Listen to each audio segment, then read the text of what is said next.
Tu disais à l'époque que tu sortais d'un burn-out et tu me disais j'ai fait un bilan, je fais des choses formidables, je fais le métier que j'ai toujours voulu faire mais ça ne me comble pas.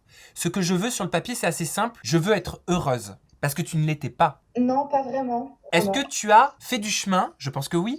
Et qu'est-ce que tu as identifié par rapport à cette période sombre un petit peu que tu as passée? Ouais, t'as raison, j'ai bien avancé, heureusement. Et honnêtement, tu sais, à l'époque, je me posais énormément de questions on en avait longuement parlé. Je me posais énormément de questions et en fait, j'essayais de comprendre au final pourquoi j'étais pas forcément bien, pourquoi j'étais pas épanouie alors que techniquement, j'avais plein de trucs cool. Et ben, je vais être honnête avec toi, les réponses, je les ai pas.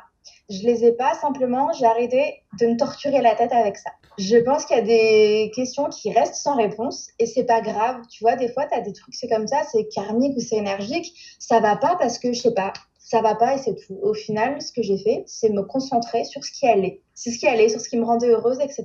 Et j'ai plutôt, au final, essayé de creuser dans cette direction-là. Qu'est-ce qui me fait kiffer dans ma vie et comment je peux aller à fond dans cette direction. Parce que c'était une période où tu te concentrais peut-être plus sur ce que tu pensais qui n'allait pas? Oui, en fait, du coup, j'essayais d'avoir une analyse des dernières années que j'avais passées avec la médiatisation, mon travail, les projets qui marchent, les projets qui marchent pas. Et ça peut être très frustrant, tu vois. Et au final, des fois, tu as des pensées qui tournent en rond, tu vois, tu essaies de te dire, mais pourquoi ci, pourquoi ça? Et tu ressasses, tu ressasses, tu ressasses. Mais au final, c'est bien d'essayer de comprendre, de réfléchir, mais à un moment donné, il faut aussi accepter que des fois, il n'y a pas toutes les réponses que tu veux et qu'il faut avancer. Et comment, ou plutôt peut-être trouver la force de prendre les décisions, de se concentrer sur ce qui nous fait du bien et non pas sur ce qui nous angoisse quand on est dans ce cercle médiatique. En plus, moi j'ai le souvenir que tu cartonnais, tu avais une qualité d'artiste que tu avais réussi à conquérir pardon, auprès du public. Tu avais gagné, tu avais une nomination Energy Music Awards, tu avais sorti un single avec Jason Derulo, avec Romy M, avec Bigali.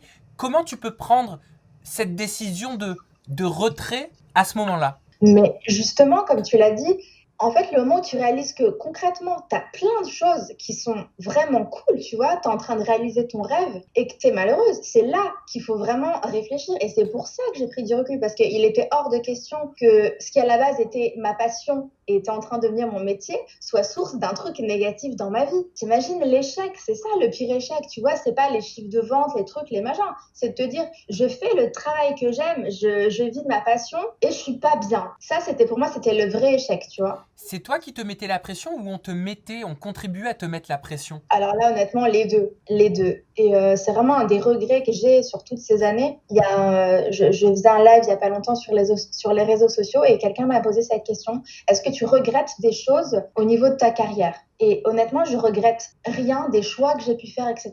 La seule chose que je regrette, c'est d'avoir arrêté de m'amuser. Et je ne sais pas à quel moment c'est arrivé, tu vois, comment. Et je pense que la pression, oui, je me la mettais énormément moi-même. Et évidemment, j'avais aussi des équipes qui me mettaient la pression, même si c'est pas forcément méchant ou voulu. C'était le cas. Et donc, je pense que c'est pas que moi, mais je prends aussi ma part de responsabilité. Voilà, à un moment donné, d'avoir perdu le truc de se dire, ah, c'est cool, on fait juste de la musique, tu vois. Je sais pas, je suis chirurgien, je sauve pas des vies. Je suis là pour faire kiffer les gens. Mais pour ça, il faut que déjà, moi, je kiffe, tu vois. Si à l'époque tu n'étais pas passé par la case télé-réalité pure, qui était juste une parenthèse, parce qu'au final tu n'as fait que les anges de façon très ponctuelle, Oui, est-ce que tu penses que tu serais passé par tout ce cheminement aussi? oui. Oui, oui, je pense vraiment que bon, les anges, voilà, c'est quelque chose qui a un peu accéléré les processus pour moi.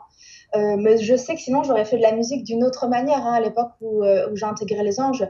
Je passais énormément de casting, j'avais déjà beaucoup de contacts. Enfin, j'étais sur le point d'arriver là où je voulais. Peu importe la manière, tu vois, ce qui Ouais. comptait, c'était la destination et j'y arrivais. C'était clair et net dans ma tête. Après, les anges a contribué à ma médiatisation, mais n'a été en aucun cas responsable après de tout ce qui s'est passé. Bah Tu non, vois. parce qu'on en a vu beaucoup qui ont essayé, qui n'ont pas réussi après être passés dans des émissions comme celle-ci.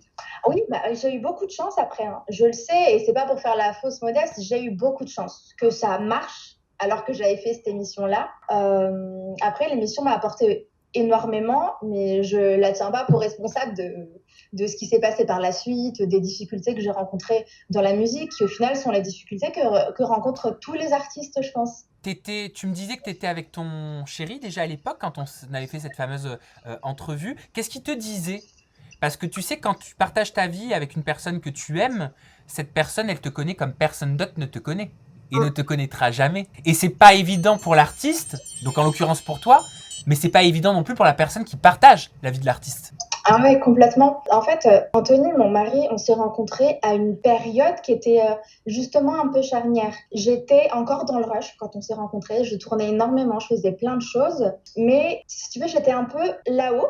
Et je m'apprêtais à redescendre un petit peu. On s'est rencontrés à ce moment-là. En fait, on s'est rencontrés au moment où j'en avais besoin. Voilà, tu vois, je sais pas qui me l'a envoyé. Du coup, il a connu un petit peu, voilà, le moment où ça allait vite, où j'étais encore beaucoup sur scène, où je tournais beaucoup. Et après, il m'a vu, ouais, franchement, le pauvre quand même, il m'a vu, voilà, me poser des milliers de questions, etc. Et au final, c'est pas tellement ce qu'il a dit, c'est juste le fait qu'il m'ait permis de prendre ce temps, tu vois, se prendre ce temps où j'étais peut-être pas la meilleure meuf du monde, tu vois, on va pas se mentir, où j'avais besoin voilà, d'avoir des réponses à mes questions, où j'avais besoin un peu d'être tournée sur moi-même, tu vois. Et il m'a laissé la chance de faire ça, l'opportunité de faire ça sans jamais me le reprocher, en respectant mes silences, mes états d'âme, enfin tous mes trucs d'artiste, tu vois. Et c'est surtout en ça où il a été un pilier très important.